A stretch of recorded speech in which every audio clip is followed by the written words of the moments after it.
Next है आपका physical properties of alkanes. तो फिजिकल प्रॉपर्टीज में हम डिस्कस करेंगे कि इनका मेल्टिंग पॉइंट कैसे वेरी करता है, बॉइलिंग पॉइंट कैसे वेरी करता है, सॉल्युबिलिटी वाटर में सॉल्युबल है या किसी और सॉल्वेंट में सॉल्युबल है, इनकी डेंसिटी क्या है, वेरिएशन क्या है उनका। तो पहला है आपका बॉइलिंग पॉइंट। तो बॉइलिंग पॉइंट क्या है? बॉइलिंग पॉइंट आपके साइज पे डिपेंड करता है या सरफेस एरिया पे डिपेंड करता है। जितना ज्यादा किसी का साइज होगा उतना ही ज्यादा उसका बॉइलिंग पॉइंट होता है, क्योंकि साइज ज्यादा होता है तो magnitude of wonder wall force बढ़ जाता है, और फोर्स का मैग्नीट्यूड बढ़ गया तो उनको ब्रेक करने के लिए क्या है, ज्यादा टेम्परेचर अप्लाई करना पड़ता है, जिनकी वजह से बॉइलिंग पॉइंट भी बढ़ता है।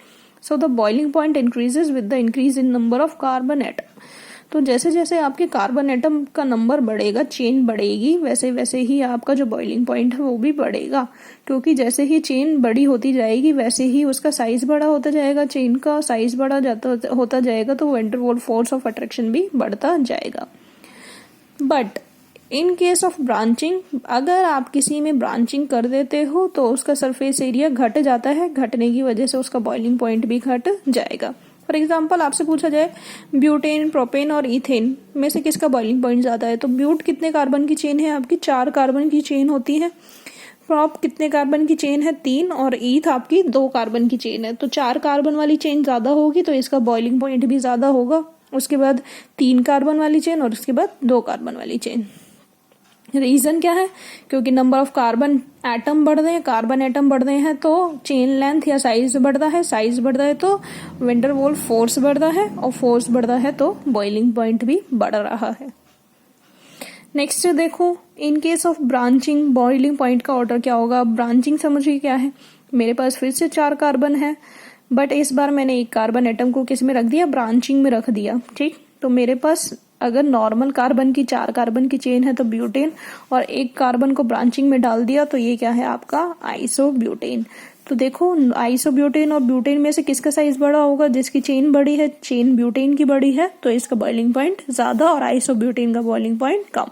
सेम आपका इस केस में होता है पेंटेन, नॉर्मल चेन है, 5 कार्बन की स्ट्रेट चेन है पेंटेन। 1 कार्बन की ब्रांचिंग करोगे तो आइसोपेंटेन, और 2 कार्बन की ब्रांचिंग करोगे तो नियोपेंटेन बोलते हैं इसे। तो सबसे ज्यादा साइज क्या है? जिसकी चेन लेंथ सबसे ज्यादा है पेंटेन का, उसके बाद आइसोपेंटेन और उसके बाद नियोपेंटेन। ब्रांचिंग करा दी 2 कार्बन की तो साइज या चेन की जो लेंथ थी वो घट गई, जिसकी वजह से बॉइलिंग पॉइंट भी घट गया। यहाँ पे एक क्वेश्चन है, ये आपको करना है। नेक्स्ट है मेल्टिंग पॉइंट। मेल्टिंग पॉइंट भी आपका बढ़ता है जैसे जैसे कार्बन नंबर एटम बढ़ते हैं। ठीक है, तो याद रखना है alkanes with even number of carbon atom has higher melting point than alkanes with odd number of carbon atom. किसी एल्केन में अगर इवन नंबर है, इवन नंबर मतलब 2 कार्बन की चेन है, 4 कार्बन है, 6 कार्बन है, तो even number of carbon atom का जो चेन है उनका मेल्टिंग पॉइंट ज्यादा होगा, और ऑड नंबर वाली कार्बन चेन का मेल्टिंग पॉइंट कम होगा। इस इफेक्ट का नाम है आपका अल्टरनेशन इफेक्ट। तो ये क्वेश्चन कई बार पूछा जाता है, what is alternation effect. Alternation effect क्या कहता है आपका कि जो एल्केन इवन चेन है, एल्केन की जो इवन कार्बन एटम की चेन है उसका मेल्टिंग पॉइंट ज्यादा होगा, और ऑड कार्बन की चेन का मेल्टिंग पॉइंट कम होगा।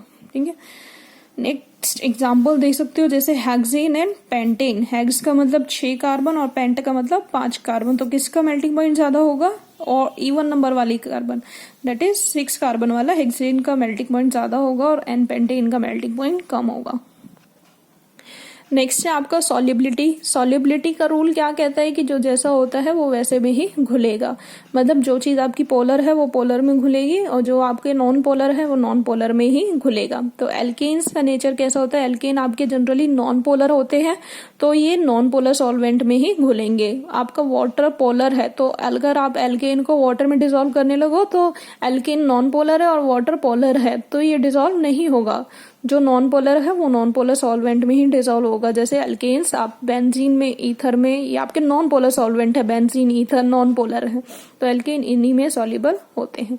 Next density. डेंसिटी बढ़ेगी जैसे जैसे कार्बन एटम बढ़ेंगे, क्योंकि कार्बन एटम जैसे बढ़ेंगे उनका मास बढ़ेगा, मास बढ़ेगा तो density is directly proportional to mass, तो उनका डेंसिटी भी बढ़ती जाएगी।